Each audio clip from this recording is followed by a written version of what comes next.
Štvrtý blok našej elektrárne Jaslovské Bohunice dnes oslavuje významné jubileum.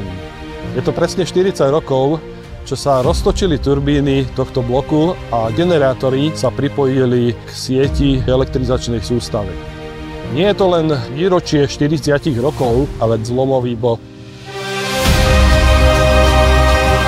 V čase, keď táto elektráreň bola stavaná, sa predpokladala životnosť tejto elektrárne 40 rokov. Čiže dnes by sme tu stáli a s touto našou elektrárňou by sme sa mali lúčiť. Ale vďaka prístupu ľudí, ktorí tu doposiaľ pracovali, táto elektráreň aj naďalej je udržiavaná vo veľmi dobrej kondícii a môžeme povedať, že nie sme možno ani v polovičke jej života. Preto dnešný deň patrí všetkým mojim kolegom. Je to deň, kedy môžeme trošku viac sa stretnúť mimo naše pracoviská, pri stánkoch s občerstvením, pri dobrej káve, môžeme pospomínať. And we look forward with you for 40 more years of safe plant operations. Na dnešnej oslave sa mi hlavne páči atmosféra, hlavne tu taká priateľská, super počasie, super jedlo. Veľmi sa nám tu páči, aj keď sme dneska nemali byť v robote, tak sme sem došli veľmi radi si to tu pozrieť a mohla čo si dať.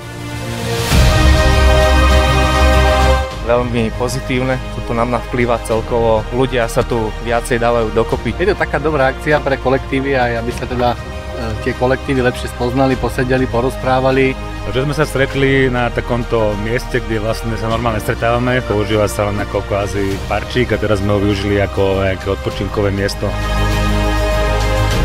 Som hrdá bohuničiarka a hlavne som hrdá na svojich skvelých kolegov. Tu pracoval voľakedy aj môj otec, on ešte aj staval tú elektráreň, takže ja som s tou atómkou takzvané spätý od detstva, dá sa povedať, takže je to veľký milník toto. Dnes nespomíname len na minulosť bezpečnej prevádzky, ale už píšeme jej budúcnosť.